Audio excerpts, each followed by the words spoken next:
Bismillahirrahmanirrahim. Assalamualaikum warahmatullahi wabarakatuh, teman-teman media yang saya hormati. Saya akan menyampaikan hasil dari sidang Kabinet Paripurna yang membahas mengenai laporan semester 1 tahun 2021 dari pelaksanaan APBN tahun 2021 dan juga tadi mengenai beberapa arahan Bapak Presiden untuk pelaksanaan untuk penyusunan APBN 2022. Kemudian perlindungan sosial ini tadi instruksi Bapak Presiden agar untuk dilakukan akselerasi pembayarannya minggu ini, terutama untuk tadi PKH untuk dimajukan triwulan ketiga ini bisa dibayarkan di bulan Juli sehingga bisa membantu masyarakat. Kartu sembako yang sekarang ini jumlah targetnya 15,93 juta, bisa dinaikkan lagi targetnya ke 18,8 juta. Dan bantuan tunai untuk 10 juta KPM selama 2 bulan akan dibayarkan pada bulan Juli ini. Demikian juga untuk BLT desa yang sekarang ini baru mencapai 5 juta, bisa dinaikkan sesuai pagu di 8,8 juta target. Dan kartu prakerja untuk penyerapan batch yang kedua bisa dilaksanakan pada bulan Juli. Untuk bansos ini, bantuan untuk kuota internet para siswa dan mahasiswa serta tenaga pendidik sebanyak 27,67 juta untuk siswa, mahasiswa, tenaga pendidik, guru, dosen, akan tetap diberikan. Nah, di dalam pelaksanaan program 2021, kami melihat bahwa untuk pelaksanaan PPKM ini perlu tambahan anggaran, yaitu terutama perpanjangan diskon listrik. Diskon listrik kepada 32,6 juta pelanggan ini akan diperpanjang yang tadinya 6 bulan menjadi 9 bulan. Berarti ini sampai dengan September. Untuk itu akan diperlukan tambahan alokasi 1,91 juta. 1,91 triliun, maaf. Kemudian untuk bantuan rekening abonemen listrik juga kita akan perpanjang sampai bulan September, sehingga akan membutuhkan tambahan 420 miliar. Ini tadi yang pertama ya, sudah kita sampaikan, terus kita sampaikan di halaman 17. Kemudian untuk pelaksanaan PPKM Mikro, kita juga akan membayarkan untuk bantuan produktif ultramikro 3 juta penerima baru. Ini akan dilakukan antara Juli hingga September. Alokasinya totalnya adalah 3,6 triliun. Untuk bansos tunai tadi ya, akan dibayarkan 2 bulan untuk 10 juta penerima, sehingga akan dibutuhkan 6,1 triliun. Tadi telah disampaikan PKH akan dilakukan percepatan penyalurannya pada triwulan 2 ini pada bulan Juli, sehingga akan ada realisasi kuartal kedua ini 13,96 triliun.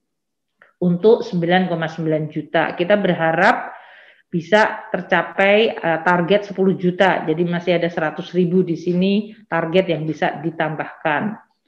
Untuk kartu sembako juga tadi telah saya sampaikan ada target 18,8 juta yang sekarang ini baru tercapai 15,9 juta penerimanya, dan kita harapkan akan bisa dibayarkan pada awal Juli juga. Tadi Bapak Presiden bahkan meminta minggu ini. Ini sekarang yang sedang dilaksanakan oleh Kementerian Sosial. BLT desa tadi saya sampaikan targetnya 8 juta, sekarang ini baru 5 juta dan ini bisa diakselerasi juga pada bulan Juli. Program prakerja untuk 2,8 juta peserta juga bisa dieksekusi pada bulan Juli Agustus ini. Dan yang terakhir tentu insentif usaha untuk lebih dari berbagai kelompok usaha di dalam membantu untuk memulihkan kondisi perusahaan maupun meningkatkan konsumsi masyarakat seperti pembebasan PPNBM dan juga untuk insentif bagi pembayaran pajak karyawan yang ditanggung pemerintah. Nah, di dalam sidang kabinet tadi dilaporkan untuk membiayai berbagai tambahan belanja untuk bidang kesehatan, perlindungan sosial, program-program prioritas dan insentif, maka dibutuhkan refocusing yang kedua di dalam rangka kita untuk bisa membiayai seluruh tadi kebutuhan untuk bidang kesehatan yang meningkat sangat tinggi, bansos maupun untuk tadi berbagai dukungan kepada masyarakat. Nah, dalam sidang kabinet ini telah disepakati akan ada refocusing tahap selanjutnya ini untuk membiayai adalah 26,2 triliun plus 6 triliun yang berasal dari transfer keuangan dana desa. Anggaran ini kemudian dipakai untuk membiayai berbagai belanja di kementerian lembaga untuk penanganan COVID, baik itu untuk vaksinasi, testing, tracing, maupun untuk biaya perawatan pasien serta tenaga kesehatan. Nah, kami akan melakukan penyisiran kembali, saat ini sudah teridentifikasi 26,2 triliun. Refocusing ini tidak seharusnya mengganggu belanja KL karena belanja kementerian lembaga sudah diamankan. Apakah itu belanja yang merupakan belanja untuk operasionalnya, belanja pegawai, belanja operasional, belanja multi-year kontrak, belanja untuk pemulihan ekonomi dan penanganan COVID, dan belanja penanganan bencana, itu semuanya tidak akan terkena refocusing.